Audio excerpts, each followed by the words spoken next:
We live in a world now where people everywhere in all walks of life are switched on. They're conscious. And from the perspective that you have more than one lifetime and what you really are is a soul and you have a higher self, it's also just shaking up the idea that your achievements in this lifetime and the choices that you make between 0 and 20 actually define who you are and your potential. When you go on this spiritual awakening path, when you go on this journey of consciousness expansion, we're seeing people everywhere wake up. It must be said, not everyone is waking up at the same rate, and that's because the conditions on earth don't allow everyone the same freedom to go on this spiritual awakening journey.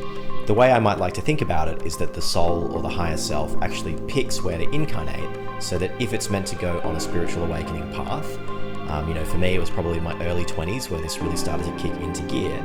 I needed to be in a position where it was even possible for me to put the energy and the time and the focus into my journey.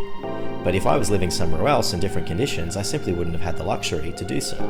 So it's sort of a slow process where as there is more freedom available to people, they're able to wake up more and more and more and more. So there are people out there who will wake up. There are people out there who will go on a consciousness expansion journey who just aren't able to do it yet because we haven't given them the freedom to do so.